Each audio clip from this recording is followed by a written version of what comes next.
Sunglass की type तो उब ले रहे पावर ग्लास तो साना कोई भी तो क्या भाई थी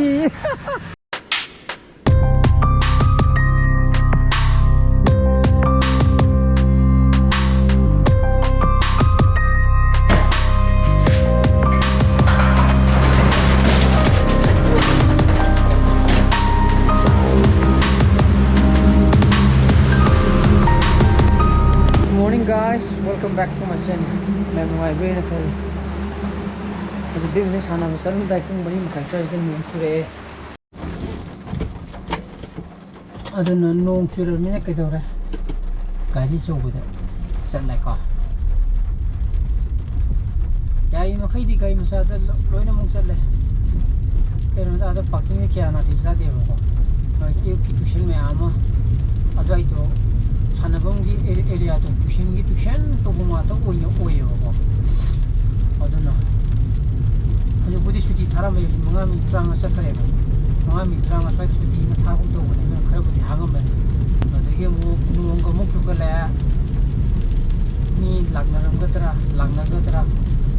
सिजिमा कितंग चम लाकी लाकने ने खले को अदुना आइना चलीजे थिंग अब त पुंग तरो मखाइ दे युम दे यो तो बयाती चलो बस कुछ आई दी चटपट निकई जी दी अदुना चटबो निमितना मो पुंग तरे मखाइ थिंग अब निपाल बुक सारा रखो छुट्टी थाना रे तो बरोबा अदुना गाड़ी पार्किंग ले रहा है याम न फरे अदुना कोट फोंग हांगद्री अयुकी अंगन बे पार्टी साना देबो अदुना सोम तो लौथोगी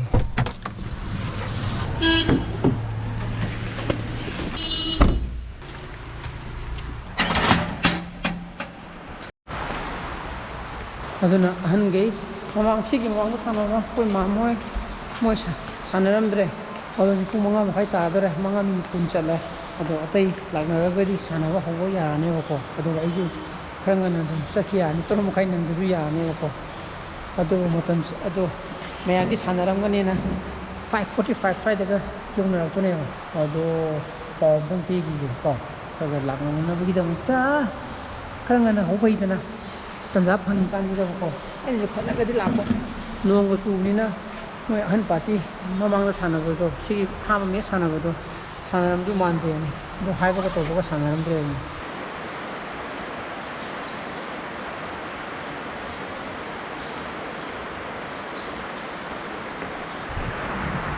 5:45 तासंगे लागना रे थंगे एने को यूट्यूब तो था करेबो तो पुंग तरो को गेंगे तरो को लागना गेम अनि म साना गेम हम साना रे नाय अदो येंगे पुंग तरो को लागना साना रे लागतगना हनगा नों दुकने से खले नि तौरी अदन पुंग से न हाचंग ताम दाउगी को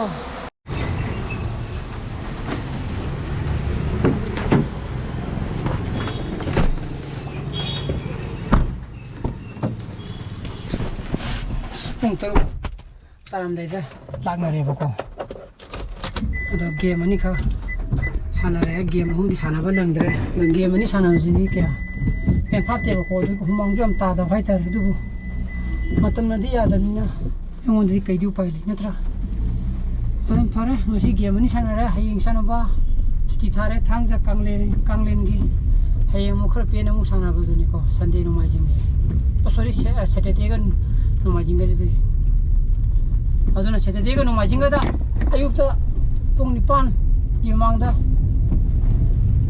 युंगी थबक लाइतबसिनि को हा इरु लुगेदराबा लु लाओ जने सन पासु होगलमे चिकन लेग पीस काना इस तौली मिदु अदन किम्बाप चांगो थप जिदि तेरानी सामुंगी दि हावरे किनि दि खा वाले जे जने पा लोन किम्बाप लाखि को एमन लगे त छंगने एनी सुटी ने किम्बाप को चा थप जिदि किम्बाप को चा थप जे हावबा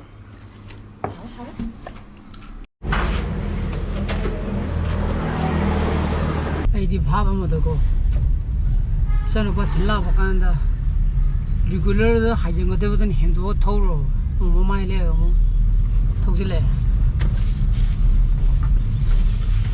somgi side ta ko right ta as usual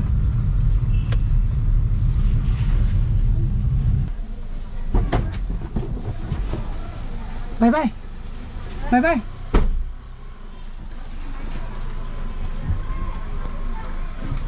yum de yora ai kare kidore na nami chi hera anukti upamoi ngdang da phone yang badati sunglass ki type to uble re power glass to na pung kya chapa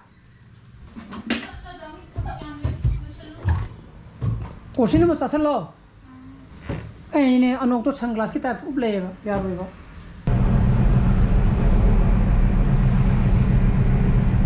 उसी अतिया जे उसी फजबो रे मैं no गजे भाई की camera is the justify तो number दिखन दे तो को जे थी no Gaje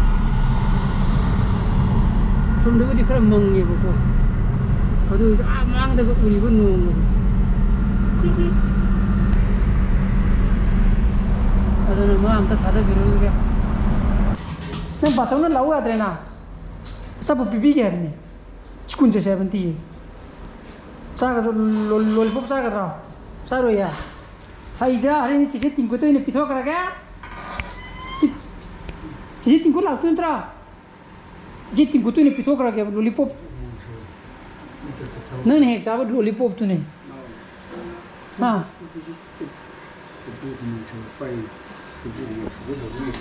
yumda yore sak ta thoge tara min manga chale uti thong di bobo na hawai thong ni bo daros ki bobo na uti thong ni pare uti to charo to ga lollipop sa ji yadan mina skunje se lo bo skunje na batos yare na nang kya kuini skunje lo duri ki nang lari hai roi na ye bise hai roi nang talle mama ga ta kuni yaro ina mama ga ta kuni yaro ina chaka to ne de roshan biro jang ga chala ji puru jilo sara janga finishing ei bom tara oh sidang le ini mina kurang bala ju ja ya ga no Siano pala do sam de pisegi ko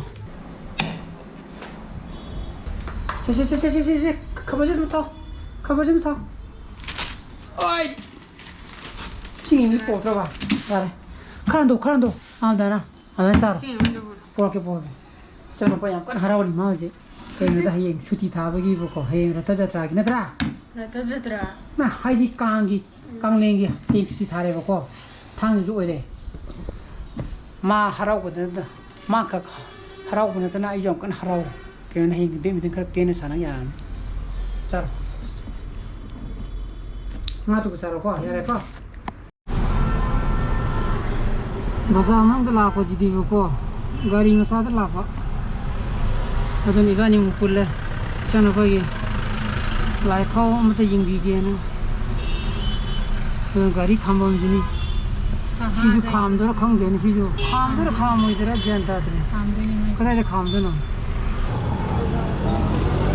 파디기 얘가 해라 그럼다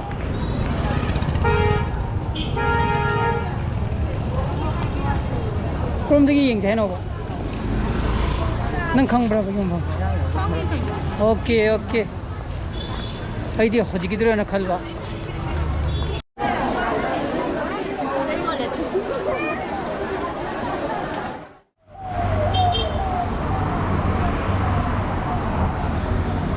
카우도 필요 인거 그냥 피킹 오봉 세 임대 요래 제 실례래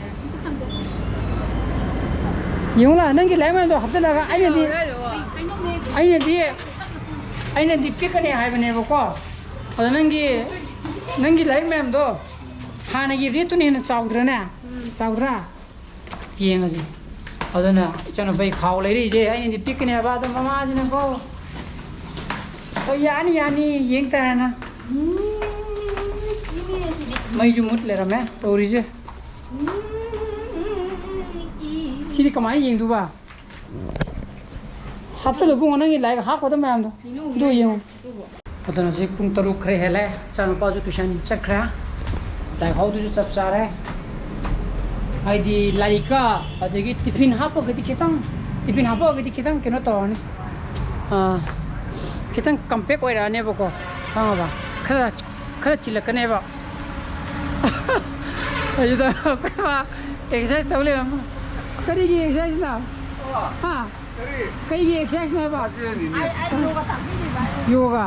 Tadi yoga kaga ayuk tu aku mika kaga tu tong mina wo. Mungkin tu tu eh. Ha. Mungkin tu ba. Tadi dah nang tu tu ko kaga yo yo luai ba. Ai tu dah tak ba. Tak apa dah. Kaya ai kan tu ni dah. Sana kona tu kaya hiti. Aku ni sana kona bagi isi di sini. Aku mana lagi? Kau. Kaya kai na. Hai jam ko yam sami trung ye dengan ko. 100 meter race ke chain na. Yang tanggi compound dekat chain na. Sana berkuku. Oh, dia apa na? Kalau amu sikit kalau kita nak lebih dah ni kai lah. Sila maka sumpah kau pam dengan kau. Nanti ni sila mu cita na senji dah hangga orang kan dah. Nanti nani tu ni. Ada nong kerja cubira macam yang pare, ingju inge, ingra. Ada leju lemu sing cai bira me. Mata isu di sana ya orang. Masa ayu ki nong tu tinggi saja lo berapa? Nam kena kah yang tak kita. Tadi tu budi. Undang darah mesti alam itu. Nong budi kerja lagi sonda. Tu taga tu di mandre. Second hadi. Pasal itu. Saya nak hai ki betul. Ada nong mang le me. Bazaar ni tadi. Kau tin tale me. Betul soal lumuk tale me tu na.